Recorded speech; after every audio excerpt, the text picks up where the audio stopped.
Hey everyone, I'm back with some more interesting updates. Let's see, last time I believe we talked about stuff going on at work and some other stuff, but anyway, here's what's going on this time.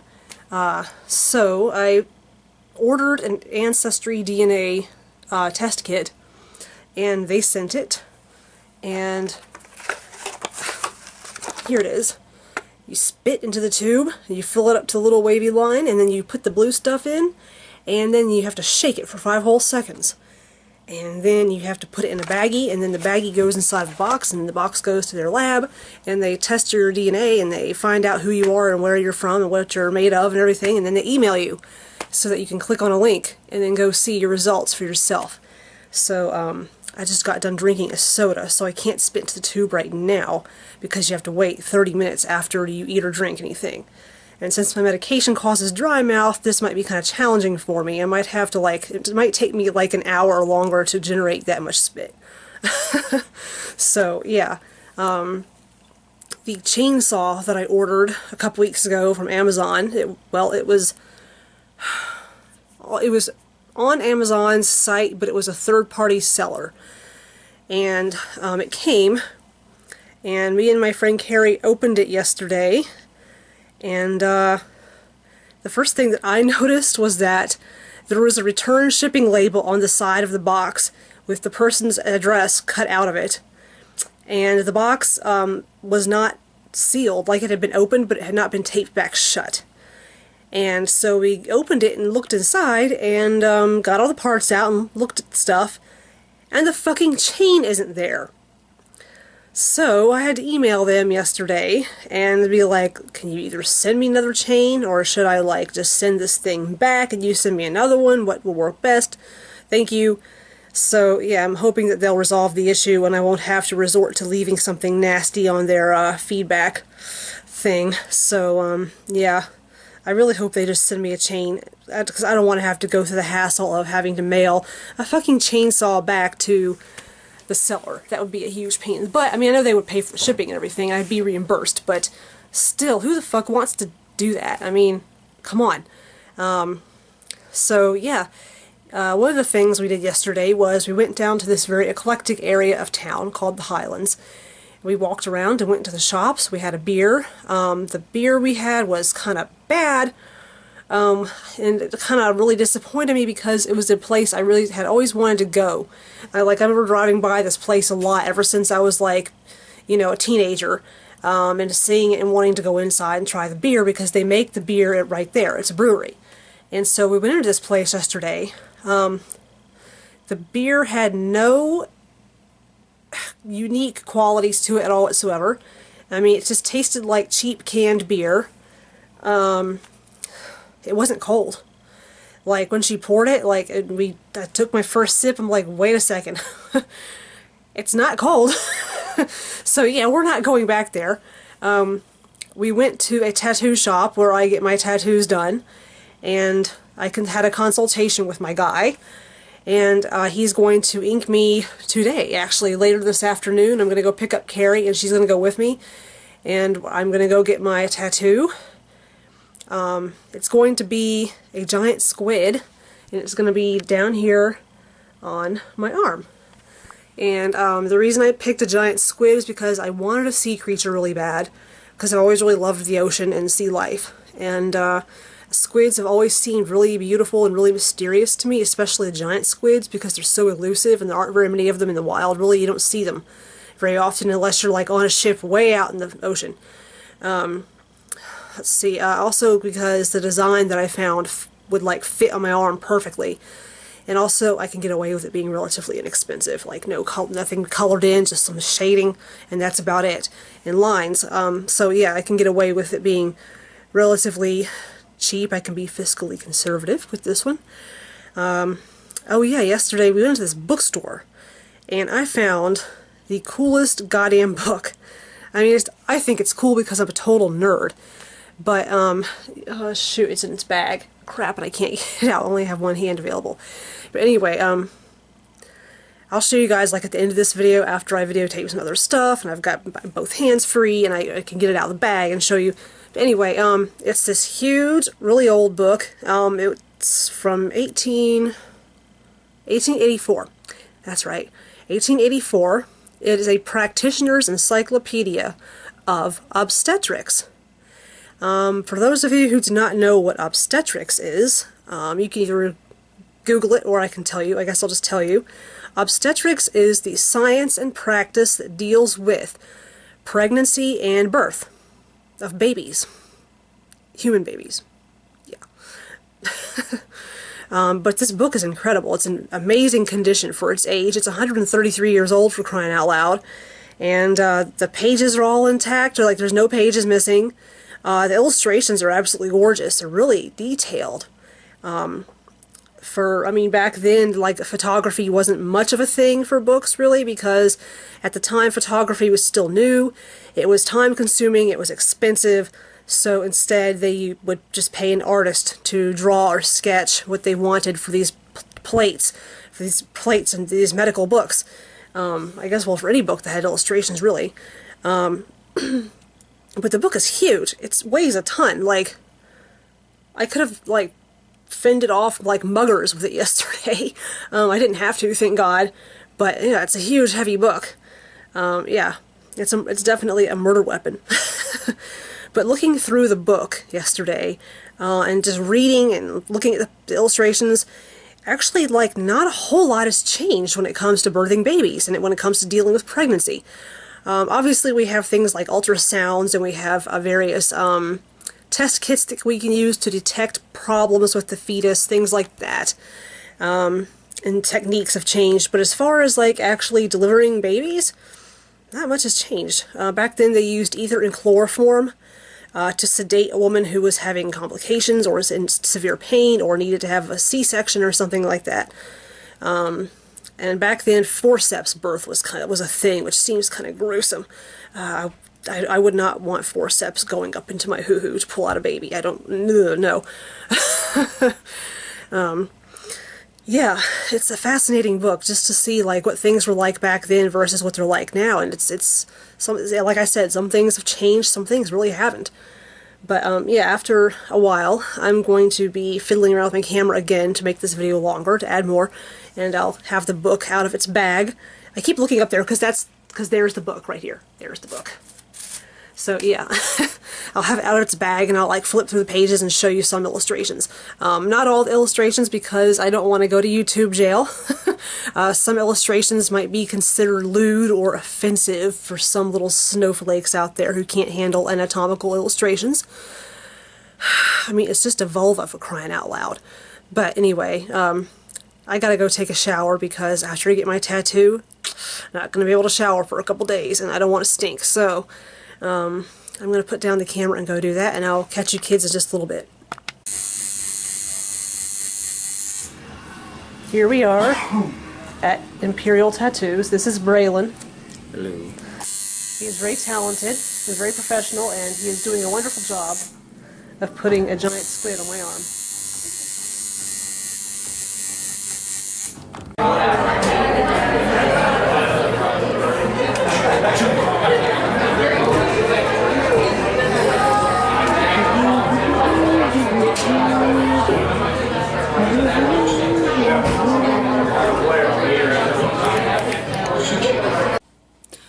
Hey everyone, so I'm back home after my outing, getting my tattoo and having dinner with Carrie.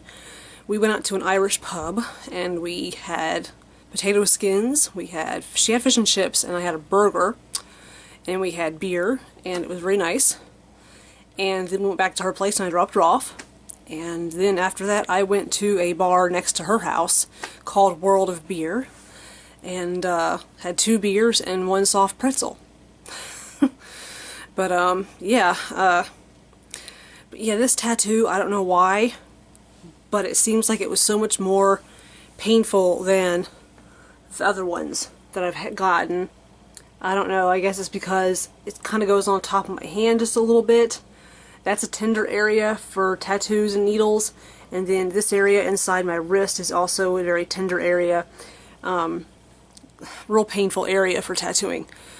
So, yeah, but I suffered through it, and, came out happy on the other side. So yeah, and I wanted to fulfill my promise to you guys of showing you the textbook, or the, it's not a textbook really, but the encyclopedia, the book that I bought. So I'm gonna get it and show you. If I can pick it up with one hand, that is. The damn thing must weigh about 20 pounds. Oh, oh fuck! Oh. Ooh. That is one heavy book. So, yeah. But there's the spine. And this book is in pretty good condition, considering it is 133 years old. So, but we're going to open it up, and I hate laying down the cover of a book back, like so it bends back like that, you know? Because I know it's probably bad for it, especially old books, but you know, I don't have a choice right now, so I'm just going to leave it like that. And this book probably came off a printing press, so there are like blank pages here and there throughout the book. But it's the Illustrated Encyclopedia of the Science and Practice of Obstetrics, with 84 large plates and numerous woodcuts. So, but there's the doctor who wrote it, and there is the publisher. Published in Philadelphia in 1885. How about that? Yeah, the pages want to like flop back on you too while you try to look at this book, so it's kind of a pain in the butt to do this with one hand, but I'll do my best. I'll just flip through and hopefully I'll find a cool illustration of some kind to show you guys. Let's see. Yep. Okay.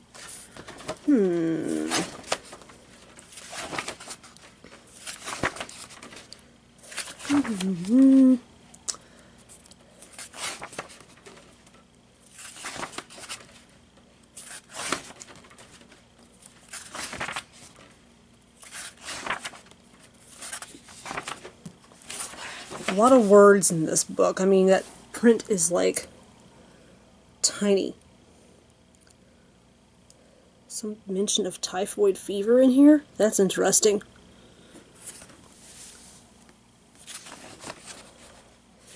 But yeah, it's very wordy. The first half of it is extremely wordy. The second half is where all the illustrations are. And I can't necessarily show all of them on YouTube because some of them might be deemed, shall we say, inappropriate.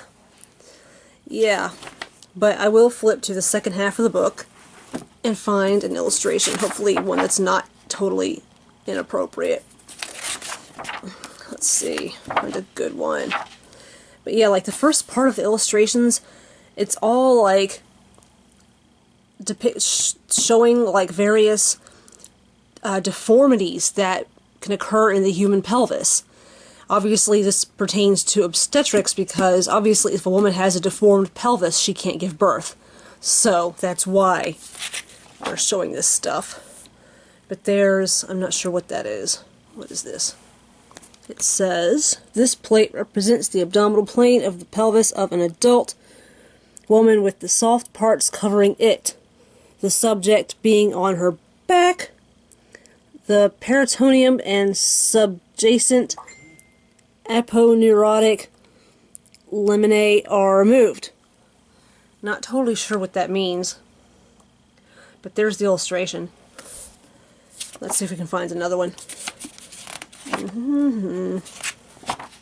Oh my. Oh my.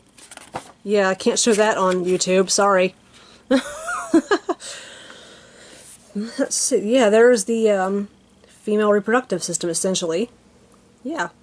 I think that's a bladder, that's a uterus, and that would be a rectum. So, yeah. That's... Anatomical illustrations have not changed much in the last 133 years. So, yeah. It gets pretty interesting in here, actually.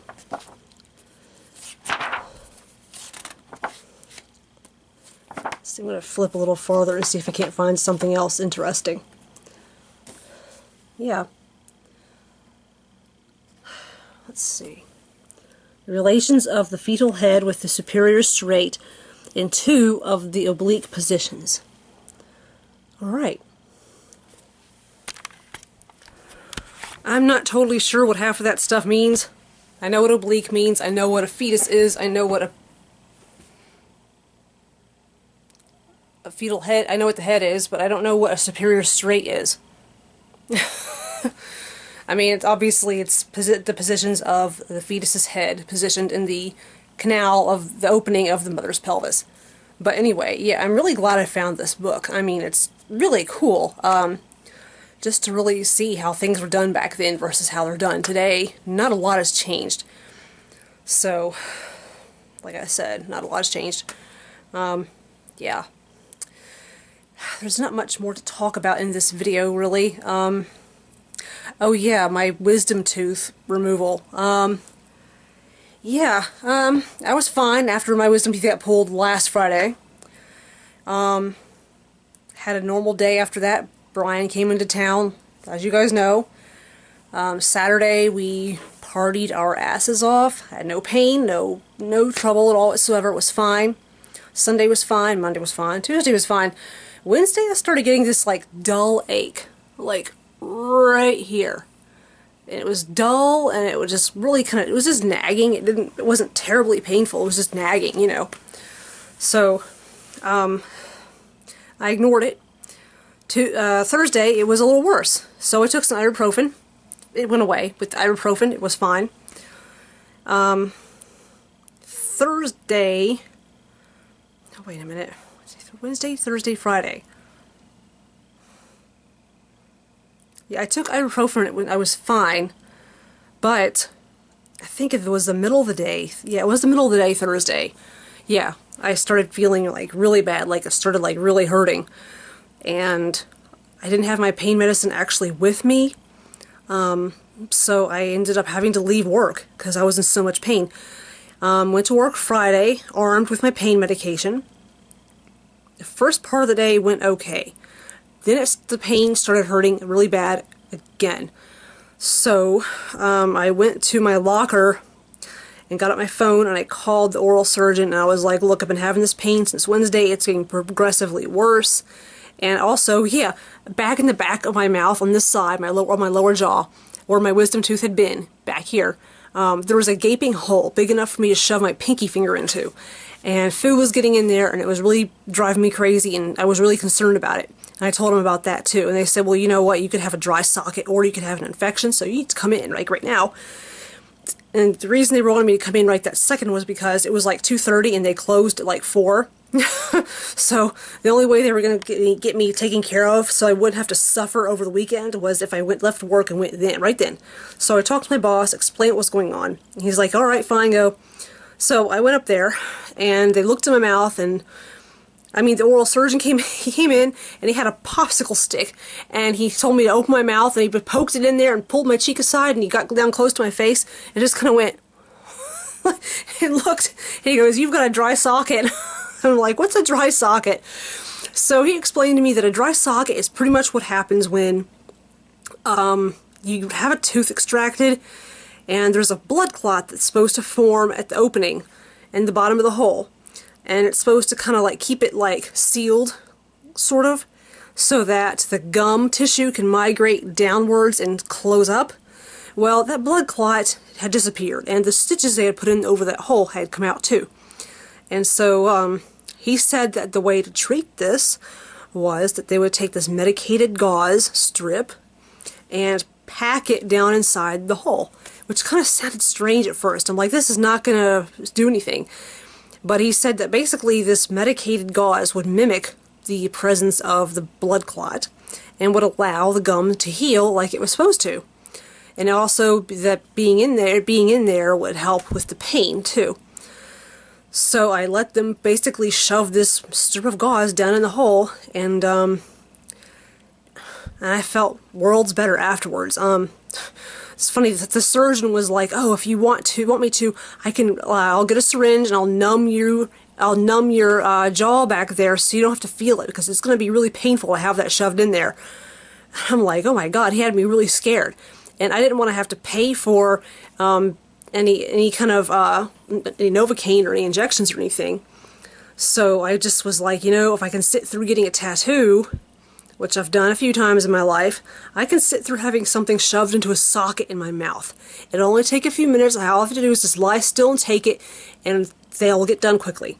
So the assistant guy, I say the assistant guy because I really don't know what his role, what his official title is in that profession. So, yeah, he came in with his little strip of gauze, medicated gauze stuff, and this little tool. It was kind of like tweezers, except it had like a handle like scissors, and the end of it was hooked downward like that. And he basically shoved this gauze in, and I didn't have any pain or any upset at all whatsoever. And I'm wondering, what kind of sissies do these people deal with on a daily basis where they think they have to numb me just to have some gauze shoved into a socket in my mouth? That, I mean, he really had me scared. But I just can't wrap my head around it. I just can't. There was no discomfort at all whatsoever. It was like putting on a sock, you know, it was just like whatever. So, that having been said, yeah, I've had this gauze in my mouth since Friday. I have to go have it removed next Friday because it has to stay in there for a week. And it has basically provided a great deal of relief and comfort. I'm not in pain at all. I'm not getting any ache. I'm not getting any pain radiating up into my ear. I mean, I'm just fine. So, yeah. But I have a whole new world of pain and suffering this week with my new ink. So, but I'm a big girl. I can take my lumps. I can deal with it. So, yeah. Okay, I've been talking for ridiculous. Yeah, I've been talking for like a long time. So I'm going to shut up now. Thanks for watching. I hope you guys enjoyed this video. If you have not done so already, subscribe to my channel and all that stuff. So I'll catch you kids later.